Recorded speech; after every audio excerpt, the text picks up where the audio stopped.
What if I were to tell you that one of the most exciting sparkling wine producers in the world right now is coming from California? That's right, you heard me. I'm talking about BXT. Now, they are located in Napa.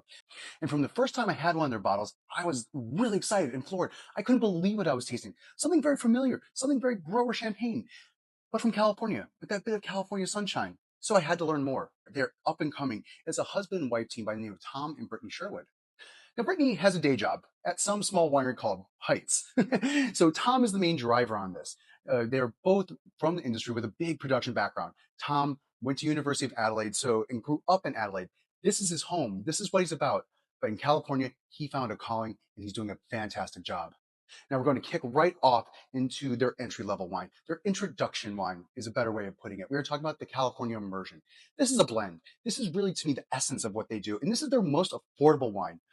Now, this is their most recent release, the 2024. I got it right here, and I'm going to taste it right for you.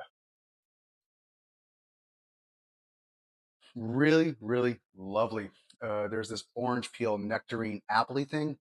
So balanced, excellent fruit, but with that nice biscuity goodness that you want from a sparkling wine. And we're going to taste this right now. It's so balanced and lively. This really deft touch on the palate that really does it for me is the great way to introduce you guys into these wines. And of course, I'm going to be sure to link this below because, hey, I want more people to discover them. Now, the second wine is what gets us more into what makes BXT BXT. When Tom founded this, he wanted to really create the essence of modern grower champagne, that vineyard specific, really focusing on the grape and terroir, but put it in California. So he's constantly looking for vineyards that suit what he's looking for, organic, higher altitudes, but really aiming for freshness the entire time. Now, this is the Belsuma vineyard from Russian River Valley, Pinot Noir, and it's rosé. But this, to me, really shows off what they're doing and why I should be so excited about it. And I cannot wait to taste this. Really lovely. This is just that prettiness, that understated quality that I really dig. This isn't like that sort of like real Venus rosé. It's fresh, it's lively, uh, really brings a lot of balance.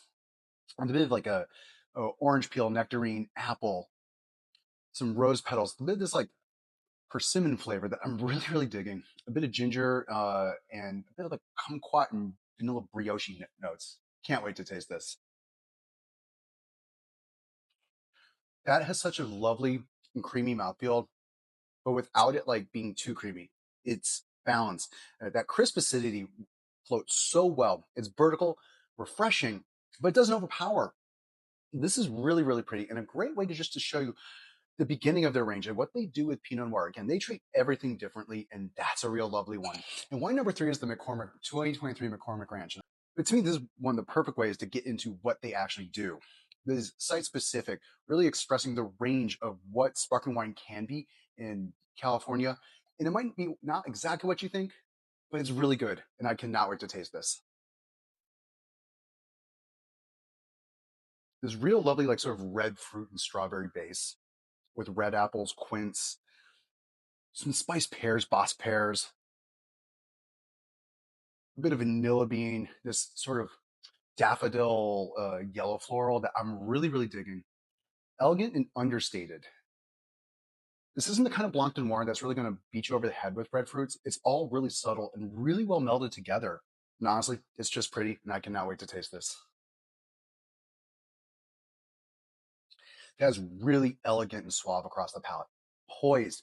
I love how integrated these acidities are already. I think it being in California that helps, right? You're not going to get that really sharp acidity that you get in champagne. Instead, you get something very drinkable, something refined. And that's what's happening here. It is just, I keep tasting it on my palate. Elegance. This is something, again, if you really like grower champagne, you need to look out for these wines. It's not a replacement, but something adjacent, right? Either way, it's delicious. So wine number four is the 2022 Wheeler Vineyard Blanc de Blanc. And this really gets into something that I love about them. This is now seeing a bit of extended lees aging. As a young producer, BXT is putting wines out, but they're also holding stuff back for longer lees aging. So we're going to kind of get a glimpse into just the madness or the method to the madness, if you will, of what they're doing right now. And we're growing along with them, but the wines are so delicious. I have this in my glass and I cannot wait to taste it for you.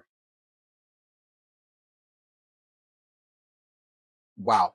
Uh, if you're a fan of subtle lees contact, I think this does an amazing job. There's that beautiful biscuity nutty note that I love, that like sort of birthday cake pastry note. And it's all there, right? It sort of wraps it around as a hug.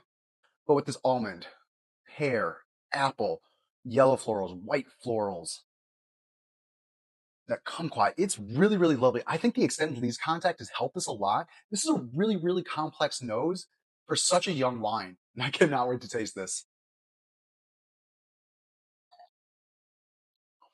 Really rounded on the palate. I think that extended leaves contact helps it a lot. I'd be really interested to see what happens in 6 months with their next release and seeing what even more lees aging can do. Right now, though, I think this is in a really perfect spot. You get great fruit, great lees contact, and you get that nice rounded feel on the palate that happens from it. The acidity, it's lip smacking. I'm still feeling like my mouth water a bit, but it's not like craving water. Either way, I'm really digging that. That is one. That's a big time winner. Big winner. Yeah, yeah. So the next two wines are going to be something really, really fun. This is going to show off what their extended lees aging can do. I held on to the 2022 Manly Vineyard that they initially released, but the wine after that is going to be the 36-month lees aging on the Manly Vineyard. So this one, 24, this one, 36. It's a big difference. And so we're going to find out how that works and really just how they're developing. It's the same wine, but longer lees time. I have that in the glass right now, and I can now wait to taste it for you. There's this really light freshness, balance, a lot of peachy qualities, spring-like, with like yellow flowers, Meyer lemons, nectarines, pears, this like a kumquat like vanilla bean thing. The lees contact is there a bit more in the way of biscuits, but it's not dominating. This is very fruit and floral forward, if that makes sense. But I'm going to taste this right now for you. That's really fun, fresh, lively, balanced. I like what it's bringing. It's a bit puppy dog, right? It's got that vibrancy, but there's something a little more to it. Really rounded and really fresh. Rice crispacity. Again, that's something that he's done a fantastic job of. Sometimes that I've come across on California sparkling wines is that acidity isn't as refreshing as as it should be. And you'll never get the acidity of, say, England or Champagne itself. It's just not that area. But this is doing that, right? This is giving that refreshingness. And it makes me think that these probably aren't there for long aging, if that's what you'd like to do with your champagne. I think these are really well for more midterms, but that's really lovely in the palate. Something really to look out for. If you like Blanc de Blanc champagne, that's going to really do it for you. Now on to wine number 6. This is the same vineyard, same vintage, but 12 more months on its lees. Wow. So already there's something more serious about it, contemplative. That lees contact in just extra time in barrel has done a lot. There's more of a cinnamon baking spice. That persimmon note that I noted earlier on some of the wines. Nectarines, Meyer lemons, pears, apples, really well balanced. And it's all dancing together in this lovely, like, sort of concert. Everyone's working together so well already at this young age. Really fresh. And something I really want to point out is almost all these wines have almost no dosage. So these are all brut natures except for a couple. But even then, they're not getting much in the way of dosage. So you're getting this wonderful ripe fruit, but without a need for sugar. Pretty cool, right? I'm tasting this for you guys. Wow. That's serious, people. That's serious. That's really freaking good. That extra lees time has added so much. Just depth, complexity, balance. There's texture. That is an elite bottle of sparkling wine.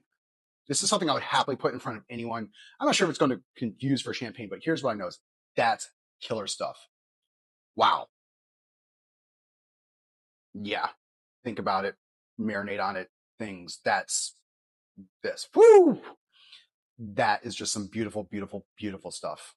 By the way, before I get into the last one, because the last one's a real fun one, I want to let you guys know I'm going to link my Substack where I did an article on BXT below. I'm also going to make sure that I link their website These guys are fantastic. When you want to get on this mailing list, these wines will pop off. And also, if you're really digging this and you're digging all my other content, be sure to hit that like button. Absolutely be sure to hit that subscribe button. Now, our last one, this is fun. This is a wine that Tom likes to call a conversation with my former self. And right now he's in his mid 40s, so he's talking to him in his 20s, but he's also then talking to his 60 or 70-year-old self. And this is the beginning of a Solera. So this is a wine that will constantly be produced, but every year that Solera will keep on adding. So we're only right now getting the smallest of peak in of what this can be.